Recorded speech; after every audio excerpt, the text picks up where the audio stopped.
Bom, então, bem-vindos de volta. Essa última rápida parte dessa terceira aula é para a gente comentar um pouco o que a gente tem em mente, o que a gente está fazendo com essas tabelas, tá? O que eu tinha dito? Eu tinha dito que eu introduzi a tabela para testar o comportamento das valorações booleanas no que diz respeito à sua relevância para uma determinada sentença ou fórmula ou para um conjunto de fórmulas. Por enquanto a gente ainda não viu conjuntos, na próxima aula a gente vai ver. Né? O que a gente tinha visto no primeiro momento? A gente viu a definição de valoração booleana, né? Que me fixava certas regras para, uma vez arbitrariamente determinado o valor de verdade das letras sentenciais, a gente saber que valor a gente atribui para fórmulas mais complexas, né, em função de quais os conectivos, em que ordem os conectivos estão nessa fórmula. Tá? Então, a gente fez primeiro uns exercícios onde, bom, a gente fixava o valor de verdade das letras sentenciais e aí conseguia calcular o valor de verdade do todo. O que acontece? Né? A tabela é um modo de testar todas as valorações booleanas relevantes para uma certa sentença, que foi o que a gente viu até agora, para um conjunto de sentenças. Por quê? Porque cada linha da tabela, né, especifica uma valoração booleana naquilo que ela tem de relevante para o todo. Eu vou deixar para a aula síncrona vocês me perguntarem se não tiver ficado claro no material, por que eu estou falando assim, testar valorações, insistindo no que elas têm de relevante para uma fórmula ou conjunto de fórmulas. Mas eu vou deixar para a gente conversar sobre isso na aula síncrona, vocês tragam como pergunta, ok? O que nos importa aqui compreender? É que, bom, se eu tenho uma fórmula com um certo número de letras sentenciais, se eu fizer a tabela do jeito que a gente está fazendo, eu vou testar todas as valorações booleanas naquilo que elas têm de relevante para aquela fórmula. E o valor de cada fórmula, naquela linha, indica o valor de verdade da fórmula como um todo na valoração booleana daquela linha. Tá? Vamos ver isso nos nossos dois exemplos. Tá? O que acontece aqui? Né? Nós queríamos testar aqui o valor de verdade dessa fórmula aqui. E nós fizemos essa tabela, fizemos essa auxiliar aqui no meio, que era para ficar mais fácil calcular o valor de verdade dessa aqui, mas a questão era sobre essa daqui. O que eu sei agora? Eu sei que naquela valoração booleana que der V para o P e V para o Q, aí basta eu olhar a tabela. Ah, o que acontece? Ah, tá.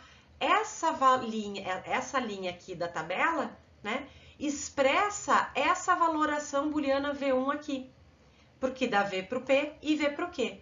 Eu vejo aqui, aqui o valor de verdade é... Ops, peguei o errado. O valor de verdade é F, tá? Já se eu quisesse pegar, digamos, a valoração booleana, uma valoração booleana que eu vou chamar de V2, que desse para o P, F, e que desse para o R, V, bom, eu teria que ver, bom, qual é a linha da tabela que dá F para o P e V para o R. É a linha 3. Aí eu vejo, na linha 3, a fórmula como um todo recebe F. Portanto, em V2, né? Portanto, eu vou ter que o valor de verdade em V2 de não P ou R vai ser igual a F, tá? Eu tenho aqui na tabela todas as possibilidades no que interessa para essa fórmula aqui. Ok? Vamos ver o nosso segundo exemplo, que era um pouquinho mais complexo, mas a ideia é essencialmente a mesma. Vamos ver, então, no nosso terceiro exemplo, o que acontece. Né? Digamos que eu queira saber qual é o valor de verdade dessa fórmula aqui, né? Naquela valoração booleana que atribui para o AV, que atribui para o BF e que atribui para o CF. Eu quero saber que valor de verdade esse todo aqui vai ter nessa distribuição para as letras sentenciais. Eu tenho que procurar a linha da tabela de verdade que tem essa valoração booleana, que é a linha 4. Né? linha 4 eu tenho V para o A, F para o B e F para o C, né? Essa é a linha que representa essa valoração booleana, essa distribui, ou melhor, todas as valorações booleanas que dão V para o A, F para o B e F para o C. E o valor de verdade da minha fórmula como um todo aqui é V. Portanto, eu sei que o valor de verdade nessa valoração que eu chamei de V1 é V. Põe que eu queira ver, bom, o que acontece quando todas as letras sentenciais são V? Eu tenho que olhar para a tabela, para a linha 1 da tabela, que expressa todas aquelas valorações booleanas que dão V para o A, V para o B e V para o C. Quando isso acontece, a fórmula recebe a V. E se eu quisesse ver alguma outra, testar alguma outra distribuição de V e F para as letras sentenciais da linguagem, bastava eu consultar a minha tabela.